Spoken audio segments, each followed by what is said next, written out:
You were just mentioning the play that you first met Audrey Meadows. A musical called No No Nanette, wonderful old musical, and it's often revived.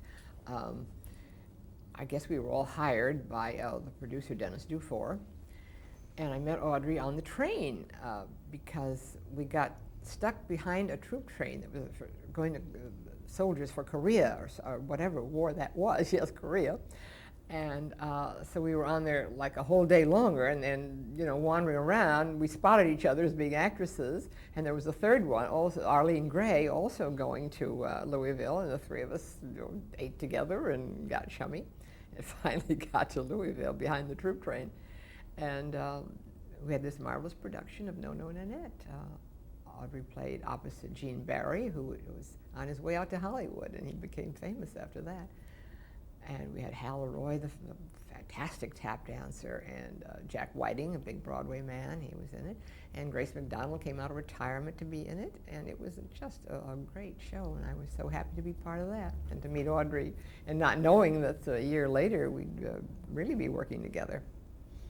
What unique talents did she have as an actress, as a human being? Audrey was a very talented lady. She was a great singer. She started out as a singer and did a number of musicals. And she was very quick-witted and very sweet. And she worked with Bob and Ray, and I think some of that stuff was ad-lib, perhaps. I think you had to be able to ad-lib. And she could get Jackie back on track if he ever went off. Once in a while he did, because, as I said, we had very few rehearsals, but she would learn everybody's words in the script, and she could get things back. And we also had an actor, George Petrie. George Petrie was in every Honeymooners skit because he was so fast with an ad-lib. Jackie discovered that back at Channel 5. When George picked something up and saved the day, and so Jackie said to Jack Hurdle, his producer, "Keep using that guy," and George Petrie was used a lot, and he would try to change his looks with glasses and toupees or you know, hair combs and mustaches, and so if you see Honeymooners every night nowadays, then you realize, my God, that's the same guy that I just saw as Alice's brother last night. Now he's the judge. But you didn't notice it when things were a week apart. Was there, because of the lack of rehearsal, was there an anxiety, a nervousness within the cast and crew about each show? Just the fact that it's going to work? Yes, nerves were very high, yes. And then people who came on just for that week were not used to this fast pace. I saw an actor vomit in the wings once from nerves. You know, it was scary. I don't know how Art and Audrey did it. They had so many lines with him, and you know, they carried the whole thing. My part was generally smaller. I was always thrilled if it was longer, but it was tough. I think Art's a genius. Art Carney is wonderful. Tell me about the first time you met Art Carney and what your impressions were. Well, it must have been that very first time when Jackie asked for me, and I can't remember. I'm sure I thought he was wonderful. He's a very shy, quiet man. You don't get to know Art right away at all, or ever, maybe. He's not as expansive as Jackie. Did the two of you rehearse more to get to know each other, the working styles and all that? No, we just did it quickly. As I said, the skits were very short at first. You didn't worry that much. Before you knew it, it was over, you know. These were the 9, 10, 11-minute skits in the beginning. And then when Jackie moved to CBS, was it just an automatic assumption that he brought everyone with him? Yes, everyone except Kurt Kelton. Mm-hmm. And that became the Jackie Gleason show. Mm-hmm. Well, we couldn't bring our cameramen and those people. We took on the CBS staff. Right. What other changes were made to the show or the working styles? Pretty much the same, fast. You know, June Taylor would rehearse her girls, her dancers all week, and we'd rehearse. We'd get our scripts delivered to our apartments on Thursday night, shoved under our doors or something, and we'd go into the office in the Park Sheraton Hotel on Friday and get the changes that Jackie had made overnight, and we'd read through it with Jack Hurdle, the producer, and you know, try to study it a little. But we didn't see Jackie until Saturday on stage of CBS Studio 50, which is now called the Ed Sullivan Theater on Broadway. Where David Letterman shoots. Yes, where David Letterman is. Tell us who June Taylor dancers were. They were the dancers that were on every week. Who was June Taylor?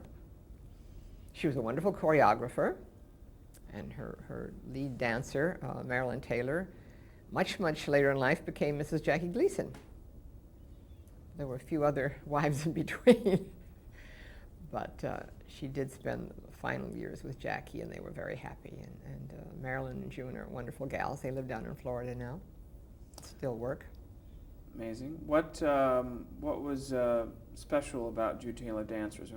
If you were to... Oh, they were excellent. They were wonderful, and she utilized the Busby Berkeley technique with the overhead cameras and the fancy patterns that the dancers could form with their arms and legs, and that was people loved that. And so June Taylor and her dancers became a part of the Jackie Gleason show? They opened the show. And then what was the rest of the format like on that show? Well, Jackie would do his monologue. After the show was opened by the dancers, he'd do his monologue and kid around, and he was not the greatest monologist in the world, but he was a great sketch artist, you know, that was his forte. And sometimes there'd be a guest. He would bring a guest out, a movie star, or we had Robert Wagner and some starlets, you know, from Hollywood would come on, and we had Jack Benny once, and but there wasn't always a guest like that. But it varied, and but we'd get right into the sketches, because he would play all those characters. Not all of them every week, but as I said, the honeymooners kept getting longer and longer and longer. How long was the show, Jackie Gleason show? 1 hour. 1 hour. 1 hour, yes. Mm-hmm. And that was once a week? Saturday night. Mm-hmm. Saturday night. And then what was the rehearsal schedule like? Not necessarily with Jackie, but were all the rest of the dancers and the actors rehearsing all week? Not the actors, no, not the actors, no. So the dancers, June worked those girls, yes.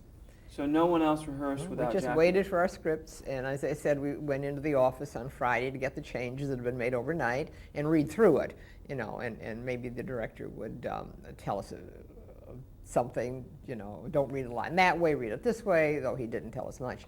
But maybe someone who was new to the show just on that week, he might give them some direction. And they'd all say, is this it? Is this all? And say, yeah, just show up 11 o'clock tomorrow morning at the theater. Hope for the best. And then the cameras just, I guess, adapted to whatever the action was on stage? Now, Audrey used to say, try and stand next to Jackie, because that's where the camera will be. They'll be following him, so try to get in the picture. How did CBS studios differ then from that of the Dumont studios? Oh, everything was bigger and nicer, and there was more money around, of course. Evidently, they gave Jackie a huge amount of money to come over and do this, and then he parceled it out, paid by Gleason Enterprises. So that was one of the main reasons that he moved to CBS from Dumont, right? Well, I'm sure because they made him a big star. I mean, you know, and then gave him a lot of money. Right. So how long did the Jackie Gleason show run? On CBS, 1952 to 1957, 5 years. But we had this year in the middle, 55, 56, when we went over to the Adelphi Theater and did only a half-hour show. He had no 1 hour show that year. He put the Dorsey Brothers on in the other half hour, something like that. But he just did this half hour. So they were running at the same time, full season. I mean, the 39 episodes alone. People don't do 39 nowadays. We did 39 weeks. Right. Mm-hmm. It's hard to imagine. Unbelievable, yes. How did he balance it all? Do you know? Hmm. I don't know. I mean, it worked out, you know. He had all week to rest because he only showed up on Saturday. What about the producers of the Although Jackie? he was always there, you know, arguing with the writers, and he was very tough on writers, I was told. And they were in the same hotel he was in, you know, and no. Who were some of the key writers of the? Well, you mentioned Joe Bigelow, and I said the original ones were Harry Crane, Marvin Marks, and Walter Stone. So And they all came over. Yes, for the Jackie they all Boys. came over. Mhm. But the various times we had different writers. We had Sid Zelinka and A.J. Russell, and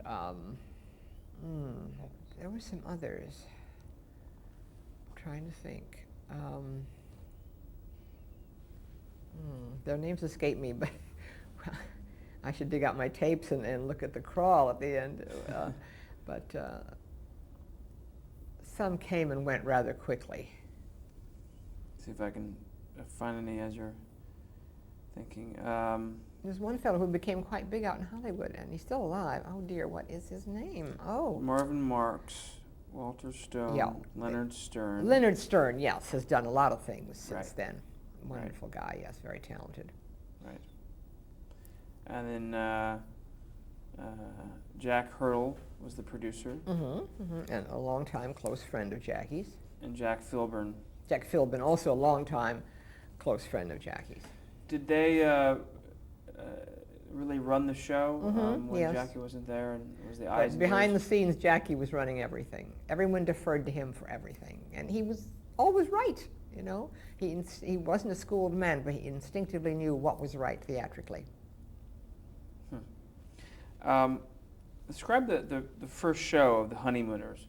What was it like to suddenly have this sketch that you've been working on for these 2 years become an entire show? I mean, how did things differ from that of just a sketch?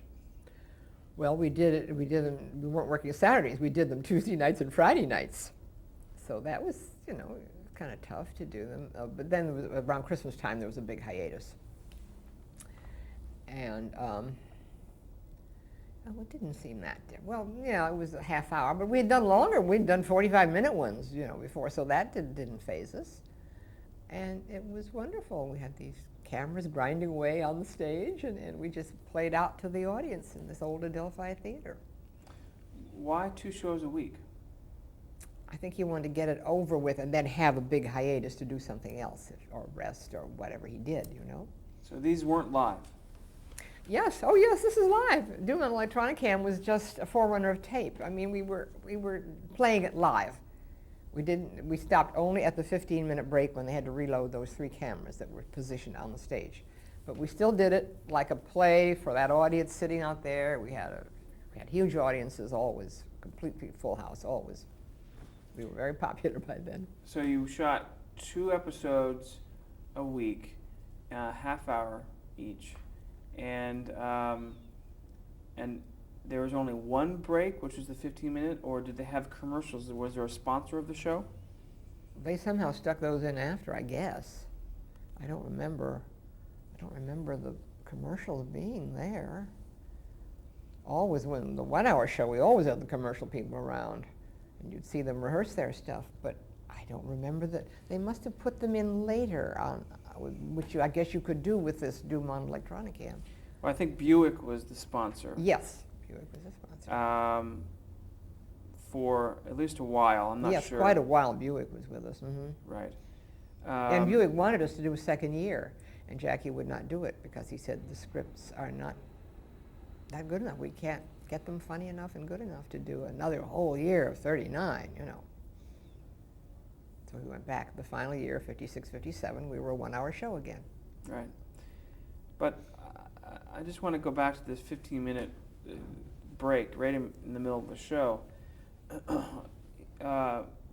What happened while the cameras were loading or reloading? It must have been very swift because I can't remember that even happened. Someone just told me that in the last few years. I said, we did?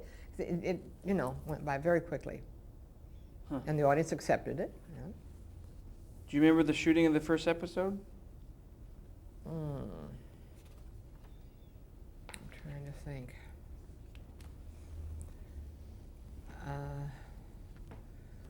think we started working end of August already.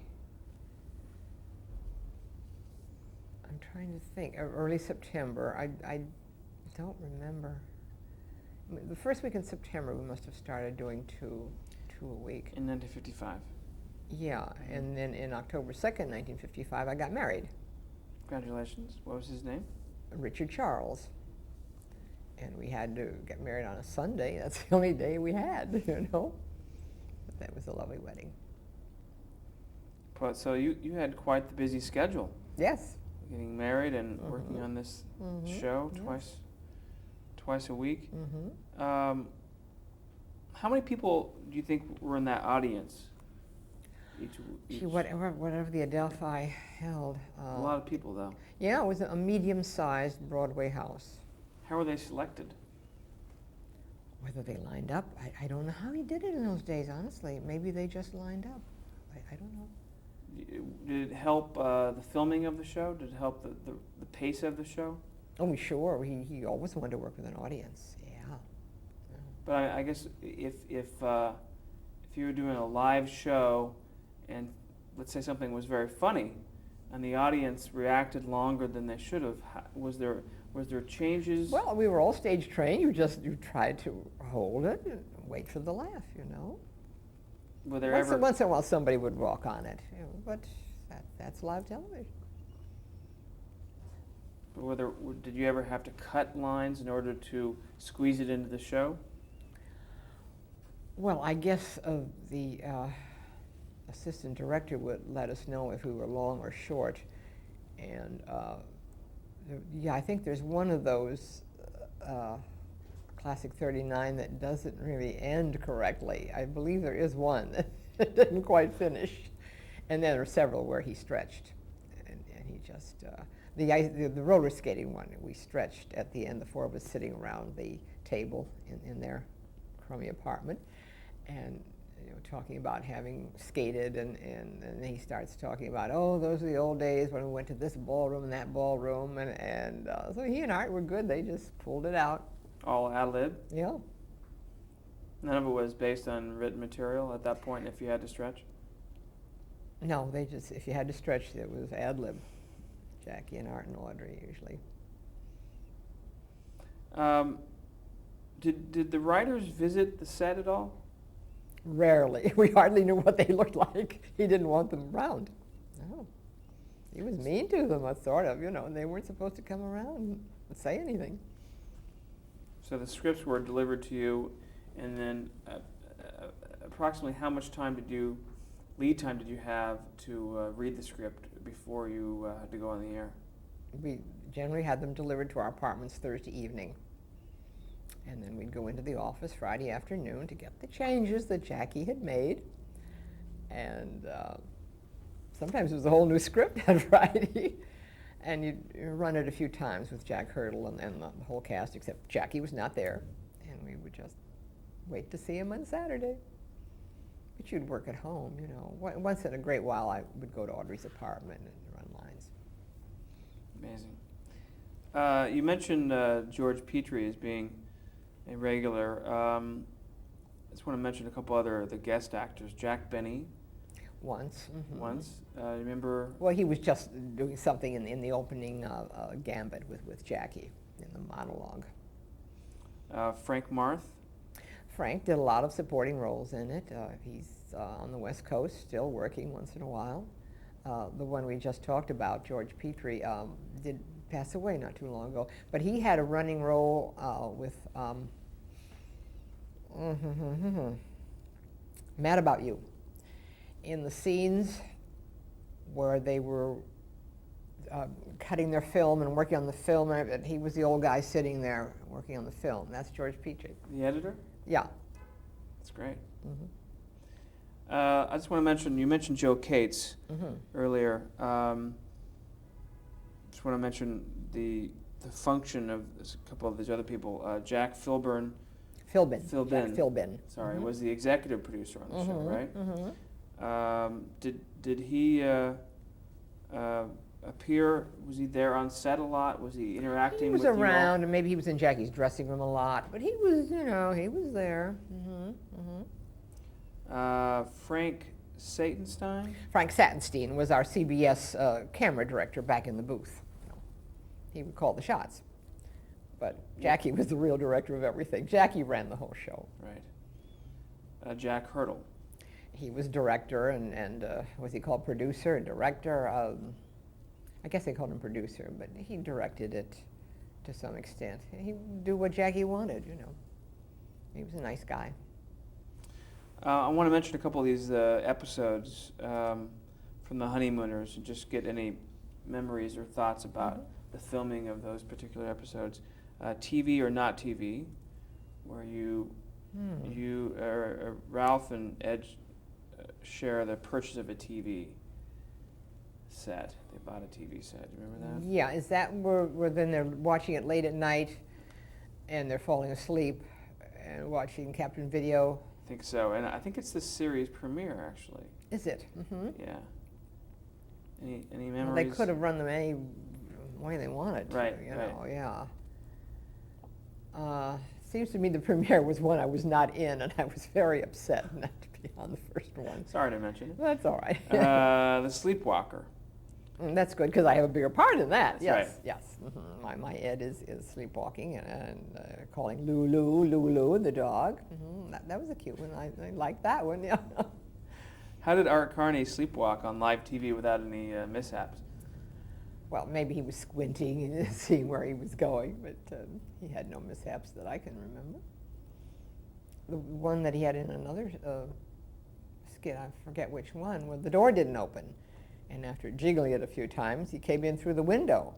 Said there's more than one way to skin a cat.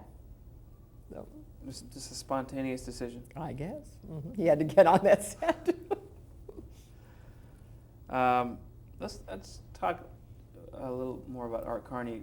Describe his comedic ability, his physical comedic ability.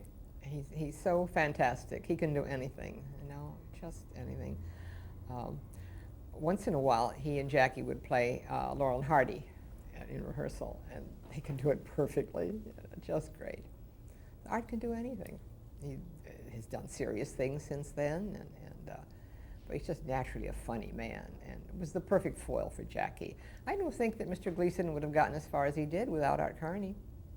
I really don't.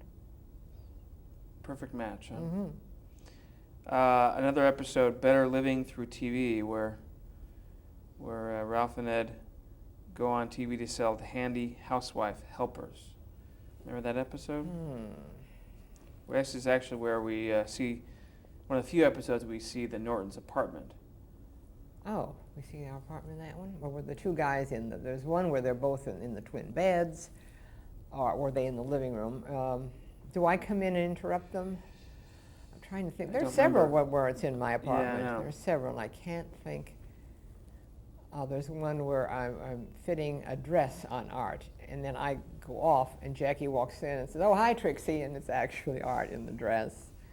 There's that one. And then there's the one where Art sends out the wrong tape to Alice. And Well, what are some of your favorite? I forget them. I know. I don't look at them much anymore. Even though they're playing in every country every day. And soon they're going to be on even more. Really? Nick at Night's TV Land. Right, that's right, finally. In January. What are some of your favorite episodes? Well, I like the sleepwalking one. And there's one that was one of these 45-minute ones, and then they sort of reworked it to be a half-hour one, where I'm on the stand in a courtroom scene.